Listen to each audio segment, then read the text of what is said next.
जी, मेरा नाम वाजिद एहसास है और मैं एक तालिब इल्म हूँ। डॉक्टर साहब से मेरा ये सवाल है कि मैं पिछले 4 साल से रिलीजन को प्रैक्टिस नहीं कर रहा। मैं एक रिलीजियस पर्सन हूँ और मेरे तमाम मामलात अच्छे चल रहे हैं। यानी मैं एक तालिब इल्म के तौर पर एक अच्छा तालिब इल्म भी हूँ, एक बेटे के तौर पर एक अच्छा बेटा भी हूँ। दोस्तों के में जो मेरा एक मुआशरे में किरदार है या दोस्तों में है वो भी बहुत अच्छा है और मेरे तमाम मामलात भी ठीक हैं। मैं किसी से कुछ लेता हूं तो वक्त पर वापस करता हूं। जब मेरे मामलात ठीक हैं तो मुझे क्यों मजहबी होना चाहिए? एक ये और ये है कि मुझे एथीस्ट होने का या इरिलीजियस पर्सन होने का क्या नुकसान है जो एक रिलीजियस पर्सन को नहीं है और उसको फ़ायदा है? ये मेरा क्वेश्चन है जाकिर साहब से। और मैं ये कहूँगा कि वो कोई मेटाफिजिकल आंसर ना दें, ऐसा कोई रैशनल आंसर दें जिसका अकल से और जिसकी अप्रोच रैशनल हो। Thank you very much. साहब आपका नाम क्या है? वाजिद एहसास। वाजिद एहसास, आप मुसलमान हैं? I am not practising religion sir. हाँ, आप मुसलमान खानदान में पैदा हुए लेकिन इस्लाम पे अमल नहीं करते, बराबर? Yes sir, yes. अपने भाई साहब वाजिद मुसलमान खानदान में पैदा हुए, 4 साल से दीन पे अमल नहीं करते, कहते हूं कि मैं तालिब इल्म हूं और मेरे मामलात बहुत अच्छे, मैं अच्छे काम करता हूं, कुछ लेता हूं तो टाइम पे वापस दे देता हूं और बहुत खुश है, तो क्यों उसे दीन पे अमल करना चाहिए? अच्छा सवाल है भाई साहब। ऐसे तो बहुत से शख्स है जो बोलते मैं बहुत अच्छा हूं। कई शख्स है। अच्छा होना किसके मयार से? आपके मयार से। हमें अच्छा होना चाहिए खालिक के मयार से। खालिक का मयार क्या है? अच्छा होना वो जो ईमान रखता है, अमल सालिहात करता है। वतवासौ बिल हक वतवासौ बिस सब्र। भाई साहब का सवाल है, लॉजिकल जवाब दो, लॉजिकल जवाब दो कि मैं 4 साल से दीन पे अमल नहीं कर रहा हूं, बहुत खुश हूं, जो चीज लेता हूं टाइम पे वापस करता हूं, तो आप साबित करो कि क्यों मुझे दीन पे अमल करना चाहिए। जो आप बोल रहे आप बहुत खुश है, वो मेरी खुशी के लिए काफी नहीं है। मैं जानना चाहता हूं कि कितने लोग को आपने सही रास्ते पे लेके आया आपके 4 साल में? कितने लोग आपको मानते? बोलिए मुझे। वाजिद भाई किधर है? वाजिद भाई जी जी सर। हाँ, कितने लोग आपको मानते 4 साल में? 5,000 10,000 कितने लोग मानने लगे आपको? सर मुझे इससे कोई फ़र्क नहीं पड़ता, ना मेरी पर्सनल लाइफ पर, ना मेरी जो है एक इज्तमाही जो मेरी ज़िंदगी है मुआशरे में, कि मेरे ऊपर कितने लोग मानते हैं या मुझे कितने लोग अच्छा समझते हैं। ये है कि जो एक ज़ाब्ता सेट किया हुआ है सोसाइटी की जानिब से और एक अकल के जो तकाज़े हैं, यानी एक अकलियत का तकाज़ा है कि मेरा मुआशरे में एक अच्छे इंसान का कैसे रोल हो सकता है और या मेरा इंडिविजुअल का एक मुआशरे में अच्छा रोल कैसे हो सकता है, तो उस तरह मेरा एक अच्छा रोल है। मैं आपसे ये कहता हूँ को कोई एक ऐसा रैशनल कोई अप्रोच हो, रैशनल एविडेंस हो, रैशनल आंसर हो जिसकी वजह से मुझे रिलीजन को प्रैक्टिस करना चाहिए, जो मैं नहीं कर रहा। आप जो बोल रहे अकलियत के हिसाब से, अकलियत जो इंसान समझती है हमेशा सही नहीं होता। आपको पता है पहले दुनिया लोग समझते चपटी है, सैकड़ों साल हजारों साल पहले लोग समझते थे दुनिया चपटी है। जी सर, बिल्कुल ये है कि अब एवोल्यूशन हो रही है ना। भाई साहब अभी आपका सवाल खत्म हो गया, मेरा जवाब सुनिए आप। जी जी। ये डिबेटिंग सेशन नहीं है, समझे आप? ये रैशनल आप समझते नहीं। जब सिंपल समझ नहीं सकते आप बोलते आप बहुत एकदम क्या बोलते कंटेंट है। आप इतना नहीं समझ सकते क्या कंटेंट है। आपको सवाल देने का मौका दिया गया है, अभी मेरा जवाब सुनिए। हर इंसान अपने दिमाग से समझता है वो सही है। वो चोर भी अपने दिमाग से सही है समझता है। वो चोर जो चोरी करता है, जो चोर चोरी करता है, वो अपने दिमाग से सही समझता है। आप मुझे एक पॉइंट बताओ। एक चोर है, मान लो मैं चोर हूं, मैं चोरी करता हूं, करोड़ों रुपये लोग की चोरी करता हूं। आप एक रैशनल पॉइंट बताओ कि मैं गलत हूं और मैं चोरी छोड़ दूंगा। एक। चलो भाई साहब वाजिद भाई जवाब दो। मैं दुनिया का सबसे बड़ा चोर हूं, जी जी, करोड़ों रुपये चोरी करता हूं। आप एक रैशनल पॉइंट बताओ कि मैं गलत हूं और चोरी छोड़ दूंगा। जी सर, उसकी वजह ये है कि आप अगर चोर हैं और चोरी करते हैं तो आप गलत इसलिए हैं कि आपके अमल से लोगों की जिंदगियों पर जो है मंफी असरात पड़ रहे हैं। मुझे क्या फर्क पड़ता है लोग क्या समझते हैं, मैं तो खुश हूं ना, चोरी करके रोज रोज खरीदता हूं, मुझे क्या। आपको जब मेरे की जरूरत, आप थोड़ी देर पहले पूछे, मुझे फर्क नहीं पड़ता लोग क्या मेरे में, मैं खुश हूं। उसी तरीके से आप लॉजिक पे बात करो, लोग क्या सोचते बात मत करो। मैं तो ये पूछता हूं, आप मुझे मंतिक से, लॉजिक से एक पॉइंट बताओ कि मैं गलत हूं और चोरी छोड़ दूंगा। ये मत बताओ लोगों को तकलीफ होती, मुझे क्या फर्क पड़ता है, मुझे तो अच्छा है ना। मैं चोरी खरीदता हूं, रोज रोज खरीदता हूं, बंगला खरीदता हूं, क्या गलत है? लोग को तकलीफ होती, मुझे क्या नुकसान उससे, आपको नुकसान है। आप ये बताओ मेरा नुकसान क्या है? एक दो नहीं सर, आप ये मुझसे मेरे ख्याल में पूछ रहे हैं कि आप खुश हैं, लेकिन मैं आपसे ये सवाल करता हूं कि मेरे सवाल मत कीजिए, मेरे सवाल का जवाब दो। मेरा सर यही सवाल है। एक लॉजिकल पॉइंट बोलो साबित करने के लिए। मैं दुनिया का सबसे बड़ा चोर हूं, करोड़ों अरबों रुपए चोरी करता हूं, मैं बहुत खुश हूं जी। लोग को तकलीफ होती गए बाढ़ में, मुझे तो तकलीफ नहीं हो रही है। इसको बोलते सेल्फ सेंटर्ड। इससे आपने क्या बोले, मैं खुश हूं, मुझे दुनिया की फिक्र नहीं, उसी तरीके से मैं खुश हूं, तो आप क्या बोलेंगे मैं अच्छा इंसान हूं? आपकी लॉजिक किधर गई? एक चीज बताओ, एक दो नहीं, सिर्फ एक।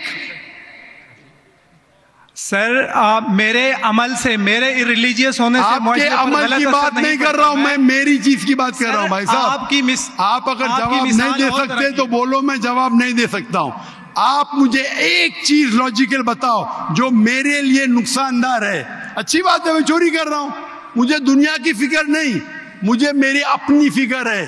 एक लॉजिकल बताओ। आप 4 साल से कर रहे हैं, मैं 10 साल से कर रहा हूं। आप तो आपकी हालत देख के मुझे अफसोस हो रहा है, मेरी हालत तो बहुत अच्छी है भाई। मेरे पास अरबों रुपए का घर है, अरबों रुपए की गाड़ी है मेरे पास, नौकर चाकर है। आप तो सिर्फ तालिबे इल्म है भाई, कौन अच्छा आप या मैं? इसीलिए लॉजिक, आप ऐसा बोले क्या मुझे दुनिया की फिक्र नहीं, तो मैं आपसे अच्छा ना।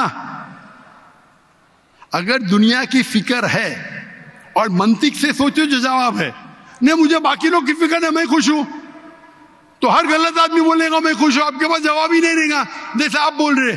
मंतिक से सोचे तो मेरे कई तकरीर है, मंतिक से सोचे तो आदमी खुश कौन है? अभी आपके जवाब पे आता हूं मैं। आपने जो डायलॉग मारे ना, मुझे लोग की फिक्र नहीं, उसमें तो फंस गया। एक बता नहीं सके मुझे, एक, और बताएंगे भी तो उसका आप बोलेंगे पुलिस पकड़ेगी, पुलिस मेरे खीसे में, मैं सबसे बड़ा माफिया है, कौन अटैक करेगा, मेरे पास पीछे पे बॉडीगार्ड है। मेरी पूरी तकरीर है इसके ऊपर। अभी मैं आता हूं आपके सवाल पे। लोग अक्सर समझते हैं कि पैसे से अमन मिलता है। आपको पता है कि जितने दुनिया में टॉप 10 रिचेस्ट मैन हैं, 10 में से 8 का तलाक हो चुका है, टॉप 5 में सबका तलाक। कई रिच मैन के बच्चे लोग ने कंप्लेंट किया अपने वालिद के बारे में, क्या हैप्पीनेस, क्या हैप्पीनेस।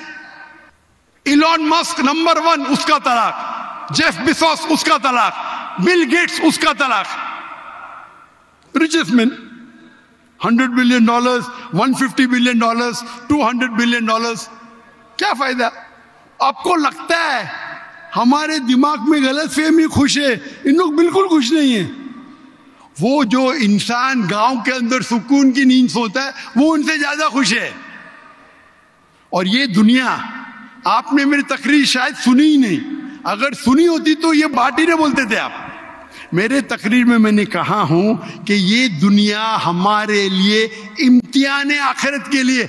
आप जब आखिरत में मानते ही नहीं तो आपको क्या पता? अगर मंतिक से सोचेंगे, लॉजिक से सोचेंगे, तो आपको पता होगा कि इस दुनिया का खालिक एक है। आप मेरी वीडियो का सेट सुनिए, डज गॉड एग्जिस्ट? वाजिद भाई, वाजिद का मतलब क्या? आपका नाम क्यों नहीं बदलते आप? वाजिद का मतलब क्या? पाने वाला सर। क्या? पाने वाला। पाने वाला। क्या पाया आपने? सर मैंने 4 साल पहले पाया। हाँ, अभी छोड़ दिए तो नाम तो बदलो, लोग को धोखा क्यों दे रहे? सर ये मेरी सोसाइटी से मुनासबत रखता है, लेकिन आपने मेरे सवाल का जवाब नहीं दिया सर। एटमोस्ट रिस्पेक्ट के साथ सर, वही तो बोल रहा हूं मैं ना, मेरे सवाल का जवाब के लिए मेरे तकरीर सुनो। Does God exist? सर वो एक और सुनिए नहीं जा रहा, ये बहस नहीं हो रही है। आपका सवाल खत्म हो, जवाब दे रहा हूं मैं। आप ये मानने के लिए डज गॉड एग्जिस्ट, जो लोग खुदा में नहीं मानते वो साबित ही नहीं कर सकते चोर गलत है।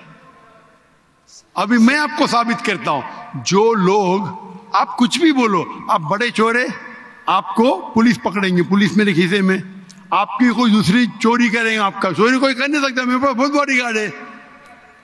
सिर्फ एक ही लॉजिक से आप उस चोर को गलत साबित कर सकते हैं। अगर मैं मुसलमान हूं और मुझे कोई चोर कहता है कि मैं सबसे बड़ा चोर हूं, मैं खुश हूं, मुझे एक लॉजिक बताओ कि गलत है और मैं छोड़ दूंगा।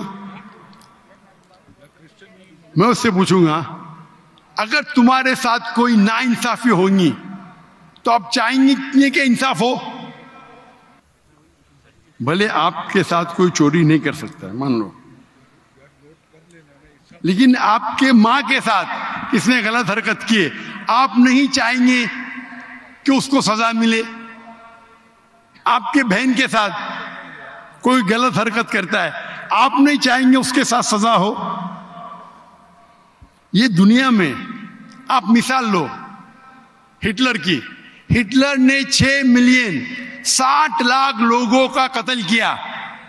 आपकी पुलिस अगर हिटलर को पकड़ेंगी क्या सजा दे सकती है? मैक्सिमम उसको जला सकती है, एक के बदले एक। 59 लाख 5,999,000 अब भी उस पर अदल्य होता है। आप अगर हिसाब किताब करेंगे तो इनजस्टिस है।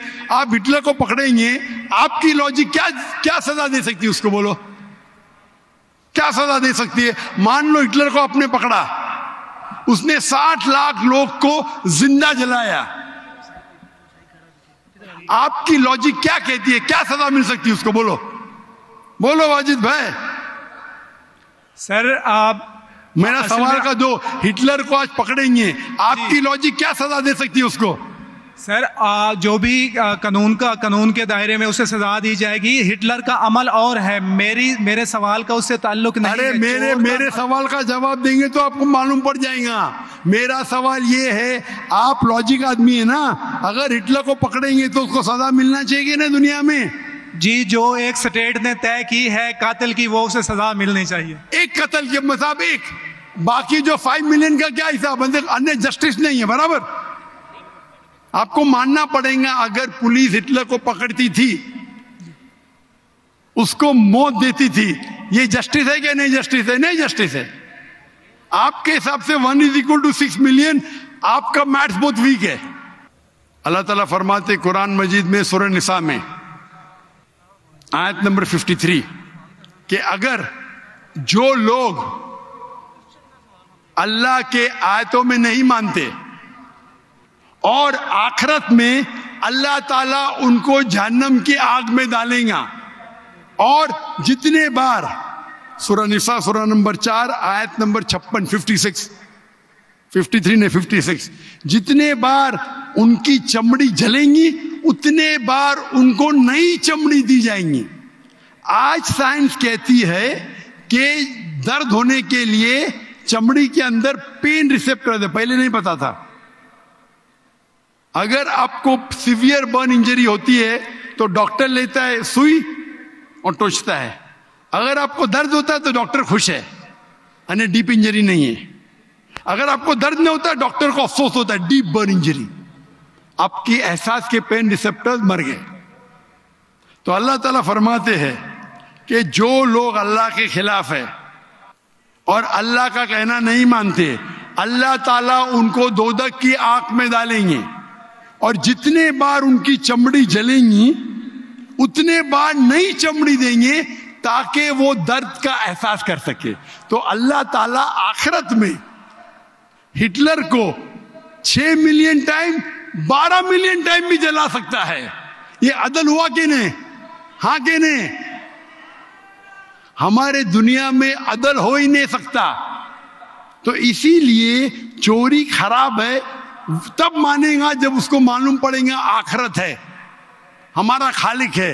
विदाउट आखिरत आप साबित ही नहीं कर सके चोरी करना खराब है, बलात्कार करना, जिना बिल जब्र करना हराम है। आप साबित ही नहीं कर सकते। सिर्फ उस वक्त साबित कर सकते जब आपको पता लगेगा कि आखिरत है, हमारी इस जिंदगी के अलावा और एक जिंदगी है। और ये अदल सिर्फ तब हो सकता है जब हमारा खालिक है, हमारा मालिक है। और सिर्फ खालिक होना काफी नहीं है, खालिक के साथ आखिरत होना जरूरी है। अगर आखिरत नहीं है तो आप साबित ही नहीं कर सकेंगे कि चोरी करना खराब है, बलात्कार करना, जिना बिल जब्र करना हराम है, किसी का कत्ल करना हराम है। साबित ही नहीं कर सकते, आपके पास लॉजिक ही नहीं है। तो आप जो बात कर रहे 4 साल से आप खुश है, आपकी खुशी टेम्परेरी है। मेन खुशी तो है आखिरत। जैसा बोलते हैं ना, आपके लिए जन्नत है, बिल्कुल सही है वो हदीस अल्लाह के रसूल की। काफिर के लिए जन्नत है दुनिया, तेरे लिए वाजिद ये दुनिया जन्नत है, मैं मानता हूं। अल्लाह के रसूल की हदीस है। अगर तू कहता है कि तू इस्लाम छोड़ दिया, मतलब काफिर है, मुर्तद है, बराबर की नहीं, और डंके की चोट पे ऐलान कर रहा है, शर्म भी नहीं आती। एक तो गलती करता है, डंके की चोट पे ऐलान करता है। अल्लाह के रसूल फरमाते तेरे लिए ये दुनिया जन्नत है, हमारे लिए कैद है। आखिरत में दोजख में जब जाएगा, अंगार लगेंगी पांव पे तो ब्रेन विल बॉइल, भेजा उबलेगा। ये हदीस बिल्कुल वाजिद भाई, मेरी दरखास्त है आप कुरान तर्जुमे से पढ़िए और उसके ऊपर तदब्बुर करो। अब भी मौका है, अब भी मौका है समझ जाने का। डंके की चोट पे कहते कि 4 साल से मैं खुश हूं। जिस तरीके से अल्लाह के रसूल फरमाते, ये हदीस तुम पे हूबहू फिट होती है। मेरी दरखास्त है कि कुरान मजीद को समझ के पढ़ो और हर आयत को समझ के पढ़ो, वो जबान में जो जबान पे आपको महारत है। और मैं दुआ करता हूं अल्लाह से कि अल्लाह तुमको हिदायत दे। अगर आप माफी मांगे और सही रास्ते पे आ गए, फिर से मानने लगे कि अल्लाह एक है, अल्लाह के अलावा कोई भी माबूद नहीं है और अल्लाह के आखिरी रसूल मोहम्मद सल्लल्लाहु अलैहि वसल्लम है, इंशाअल्लाह आपको आखिरत में निजात मिलेंगी, वरना आप खसारे में रहेंगे। मैं अल्लाह से दुआ करता हूं कि आपको हिदायत मिले और अल्लाह आपको हिदायत दे और आप सही रास्ते पे आ जाए फिर से।